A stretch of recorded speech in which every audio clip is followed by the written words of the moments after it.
Hey guys, this is Airsoft Guy 321. I know I haven't done a video in a long time. I've just taken a break from Airsoft and just focused on work, and I joined the military. I'm in the Navy now. I ship out July 1st, but anyways, getting on to this new rifle I have now. Now, this is a Classic Army M15A4. It used to look like this, the one on the bottom right with the full stock and the carrying handle. Used to look like that one. Now, what I've done to it is basically everything is new on the gun. Well, it's not Classic Army other than the lower receiver, the handguard, the motor, and some internals. I'll get into that later. But anyways, so what I've done is I've kept the full stock, I've kept the lower receiver, I've kept the original hand grip, and what's new is this Mark 18 rail. Now, this Mark 18 rail I got from a friend. I traded him one of my guns for the rail, the upper, and some SR10 iron sights. I just added some of my own stuff to it, so I bought this for like 20 bucks off of the same person. And I added my RBG, my flashlight, and then I have some KWA 120 mid caps. I have 6 of these. Now, internally, what I've done to the gun is I've taken out the gears, I've taken out the piston and the spring. So now it's using a SHS 16:1 gear set with a SHS full metal tooth rack piston and a SHS M90 spring. Everything else, the motor, the anti-versal latch, the shell, and the cylinder head are still Classic Army. I didn't need to change those out. Those are still good working parts. Now, the hop-up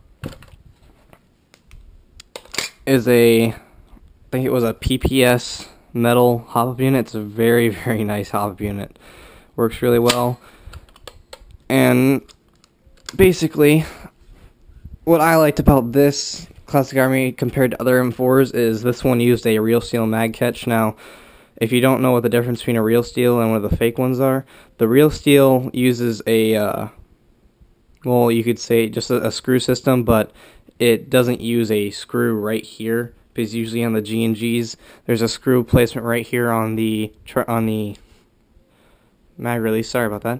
The mag release, and over time these get loose. Both the real steel mag catches, they do not get loose whatsoever, so it stays nice and tight, doesn't, get used up over time. Now, the full stock, I wanted the full stock version because I could fit a pretty large 11-1 lipo inside of it, because all I've done basically was, let me get the wire out here. I've plugged the gun, and I've taken out the fuse. Now, I don't know if a lot of people know this, but I don't like fuses whatsoever. I hate them, actually. And the only reason that they're there for my idea is just when your gun gets jammed so the fuse breaks so you don't ruin your air nozzle. Now, other than that, the barrel and the barrel's pretty much stock too. I added this Gemtech suppressor on it because the barrel comes out quite a bit past the outer barrel, so I have this Gemtech. Adds a nice look to it. Just get it back on here.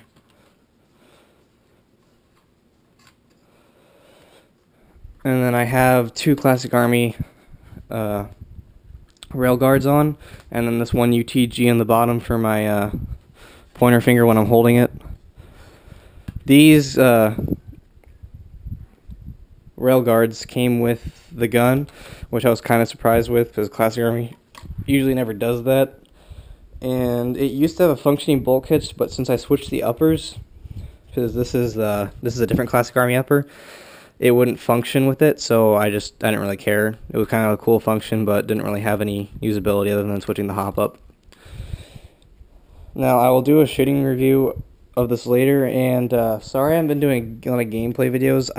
For a time between when I stopped and when I still had my videos up and was still adding them, I got a helmet, and I did not have a helmet mount for my GoPro, so I couldn't upload videos, but I had another M4. It was close to this one, but it was a GMP, the custom one that I showed you guys. But that one's pretty cool, but this one probably takes the cake. Now, I've heard a lot of people, sorry I'm jumping around topics here, but I've heard a lot of people say that the Classic Army motors are not very good, like for RPS. I don't really care for RPS because for me, when I play at Vanguard or when I play at Fields, I usually just use semi-automatic. It's still pretty fast for a 16:1 gears on a Classic Army Hypermotor. Now I use Tinergy 11-1s. I have 2 of them. And let me just plug this in.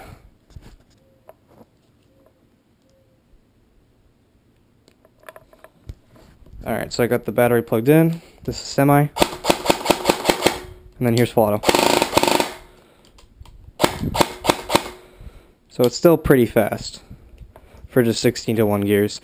I couldn't use 13:1s because how the shell was designed. I didn't want to buy another shell just to put 13:1s in.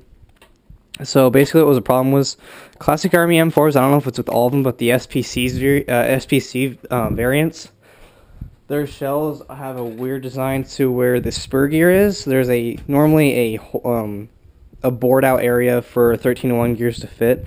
Now where that bore area was, there was a giant block that was not allowing me to put 13:1s in because it just kept locking up. So I had to switch to SHS 16:1s, and it works out really well. This gun I got for like $225 on eBike. It was on sale. Still is actually, and it was originally $275. Then when I bought the KWA K120 mid caps, it was like $60 extra. Then I put a 21% discount on it. Brought the price down quite a bit. And other than that, the only thing I could not fit was I got a King Arms handguard, or a hand grip, for the pistol grip, and it would not fit. The motor could not move around freely without it getting stuck on the motor grip, so I had to keep the other one. But the King Arms one I had was very nice. I just was kind of sad how I couldn't switch the pistol grips out. So leave a comment, review, whatever you guys think. Just leave a comment what you guys think about this gun. I like it. A lot of my friends like it, so just tell me how you guys like it or don't like it. Just tell me what you would do with your own combination of this gun. So, this is Airsoft Guy 321 signing off. See you later.